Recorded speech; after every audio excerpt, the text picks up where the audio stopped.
So I was telling y'all earlier in the show that after being in court yesterday for the opening statements and the first couple witness testimonies, I think that Diddy could potentially get off. His legal team is really like that. Now, here's why. Number one, they were so good about changing the narrative around this Cassie video. Number two, they painted a good picture of Diddy being the aggressor, but an aggressor in an already aggressive situation. When it came to like the victim that is saying that he put his hands on her. So let's talk about the CNN video, the Cassie beating video. So they called a witness to the stand. This guy was one of the heads of security. So he was like second in command in security at the Intercontinental Hotel back in March of 2016. So there was only two witnesses yesterday. The one you talked about earlier, which was the male escort, is the second. Okay. Yeah, so actually the LAPD officer security guard was actually the first witness, but we talked about him out of order. But yes, only two. So this guy was working at the Intercontinental Hotel. He's a security guy who actually responded when Cassie got on the phone in the lobby outside of the elevators and called for help. The hallway, yep. The hallway, right? So he said he got on the stand and the prosecutors are talking to him first. So this is the other side. So they're like asking him to run down what happened. So he said he got a report of a woman in distress on the 6th floor. He said he came up, and before he came up, he hadn't seen any of the footage. So he didn't know that it was like physically violent before that. But he said he came up and he was talking to Cassie and Diddy because they're going back and forth, and he's like, yo, y'all got to take this into y'all room. Y'all can't be out here doing all this. So he said as he was trying to get them back in the room, Cassie kept saying, I want to leave, I want to leave, I want to leave. And allegedly, Diddy was like, no, she's not going anywhere. So he said he had to step in. This is what he's telling prosecutors. He had to step in and be like, well, if she wants to leave, we're going to allow her to get her things and leave, and I'll walk y'all to the room to do it. So he says he walks them to the room. And when he gets to the room, he's able to see inside, and there's a man in dark clothing sitting on the bed, which is important, right? And I'm gonna tell y'all why. Because Cassie is alleging that the video that we saw was her trying to get away from one of those freak off situations that she did not want to be a part of. And because she didn't want to be a part of, everything we saw in that video was what happened. Now Diddy's team is saying, so that's why the video matters to the court. Diddy's team is saying, no, because freak-offs weren't a thing. You guys were consensually engaging in sexual acts, but that's not even what happened here. Diddy's team pointed out the fact that when he comes back out, like after he like throws the vase and he walks away, he has a lit up phone in his hand. He grabs the phone out of her hand. They were arguing over allegedly something that she saw in the phone, that this is just a very tumultuous, like jealous relationship, right? So this guy, he's important. This witness is important because he's going to help you determine which side of that you believe.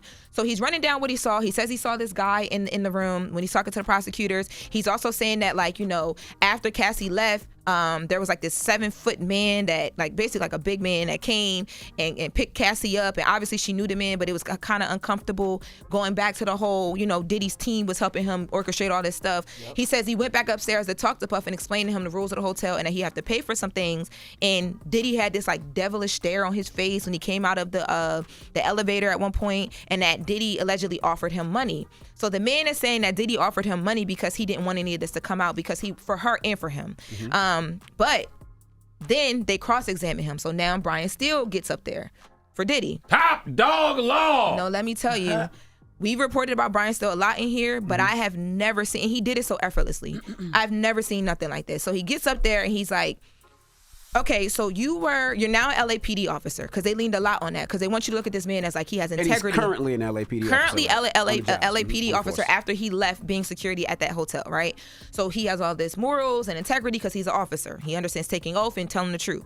So Brian Steele was like, okay, well, you told us that when you do your incident reports, you got to report the W's, where, what, why, who, like all the details. So he goes into the incident report and he says to him, the incident reports are important, right? Because when we're recounting these things, we're relying on your report. So everything in your report is valid because y'all depend on that. He's like, yeah. So he instantly starts getting him. He's like, okay, so you mentioned something about Cassie having a purple eye when you got off of the elevator. Why wasn't that in your incident report? The man said, well, I didn't think that was significant to put in. Brian Steele said, so you thought it was significant today, but it wasn't significant 9 years ago? So then he says, you said that you saw a man inside of their hotel room. Why wasn't that in your incident report? Did you ask the man his name? Did you talk to him? And he was like, no, because the man didn't really say anything. So then Brian Steele was like, well, you also mentioned that you offered to call the police, but Cassie told you not to. Why didn't you put that in your incident report? And he was like, because I didn't think it was important to, like, you know what I mean? She said, don't call the the cops. obvious answer to all of that is because he was trying to cover up for Diddy. So no. But like, listen. Yes, so that's the obvious answer for all of that. I'm about to keep going. Listen. So he's like, no, because I didn't think that was important, blah, blah, blah. So he's like, so when you say that you saw this man inside of the hotel room, right?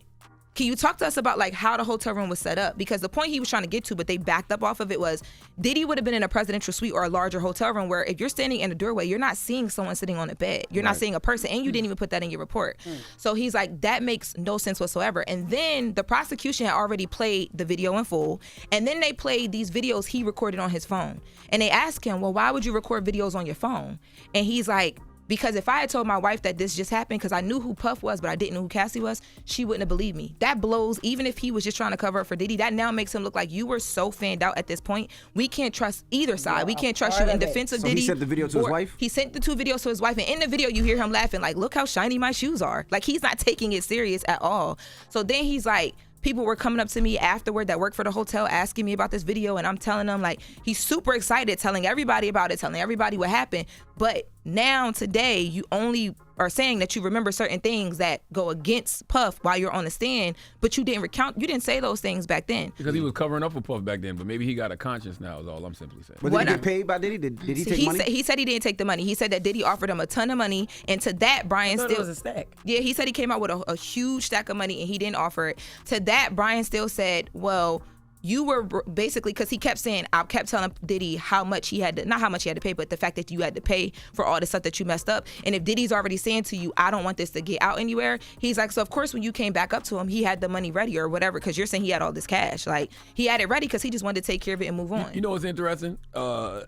There's nothing they can do or say that is going to minimize what people saw in that video. And I know that they're trying to keep a different narrative, but if you've seen that video, you're not going to forget that video. Yeah, no, you're not going to forget that video. He's a violent person, but what they're saying is the video didn't happen because of a bad freak off. They're saying the video happened because of a bad argument. It don't matter why it's happened. I just don't think they got to prove it. I don't think that the jurors are going to be able to separate that video from their mind. They can't. They're going to have to. No. I think it'll so. still be there, but I think one thing that, because I thought it was weak in the beginning, but when I saw Brian Steele and the way he operated, I said, I understand it. Because think about Brian Steele and everything he just did. He basically made that witness so uncredible, right? Regardless of how you look at him. And then sitting next to that, you have the prosecutor, you have the defense attorney opening up and saying he is, if he was being charged with domestic violence today, he would be guilty. They owned up to all of it. So it's like, what you gonna do? I understand what you're saying.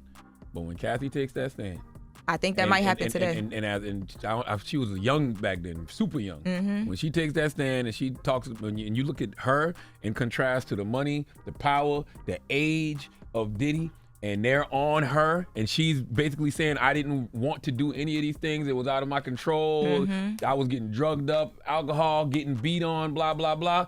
All of that's going to go out the window. But they're going to have to prove that beyond a reasonable doubt. Well, one of them, yes. They're going to have to prove all that. And without a little bit of doubt that she enjoyed it or she liked it, it's going to be difficult. That's my whole thing is everything you're saying, I agree with. Videos too. Yeah, they do have videos, but they need also. A video of him forcing her. They have videos. They said that they have audios, and they said they have a lot more. So, again, this was just the first day. But I will say, y'all talking about that shadow of doubt, his team was just really good at opening up that, hey, y'all got to do a little bit more to prove this. And, Envy said forcing her. Man, running after her in the hallway, grabbing her, trying to drag her ass back is definitely because they brought that back up. They replayed that part of the video twice. But what they're saying is they're proving that it was an argument based off a phone. So that was a domestic case that they're saying that he's guilty of. Got an eyewitness named Cassie that's gonna say otherwise. And now listen, I heard that. So I wouldn't be for sure. Cassie's getting on stand this week, but I heard that it will possibly be today because we were trying to figure out how pregnant she is. I'm hearing she's due like first week of June. So damn. Yeah. So them visuals gonna be that's gonna be some crazy optics. Yeah. A pregnant woman on stand crying, talking about abuse that she used to endure. And you're gonna look like a real asshole if you a defense pressing her. But they're gonna have to. They're going to have to. But also, you got all these other witnesses saying things are different. So it's going to be a bunch of witnesses, and it's how they close this out. This is just day one, y'all. This is just me walking away day one. A lot of people I talked to yesterday walked away feeling like, oh, wait, hold on. What? He's a messed up person, but, like, did he do everything? So if it's day one, who do you give the score to? Diddy's team took Diddy's day team one. is day How one. was he looking real quick? Did he looked a lot better. He had his his haircut and stuff. He's still really gray. He was in all gray and white, but he looks better. His hair was cut. And then just a question: the first witness that you was talking about, the guy who urinated, was he cute? Oh my goodness. No, it was given like he could have been Charlamagne cousin. All right. I seen some of your cousin, Loren. That's the latest So with I don't even Loren. know why you would even say something like that. Loren, get up out of here. You got to go to court now because you're going to court. Yes, day When I two. see your cousins, yes. I get theirs and want to sell crack again. I can make some money again. When we come back, we got the People's Choice mix. It's the Breakfast Club. Good morning. Wake that ass up. In the morning. The Breakfast Club.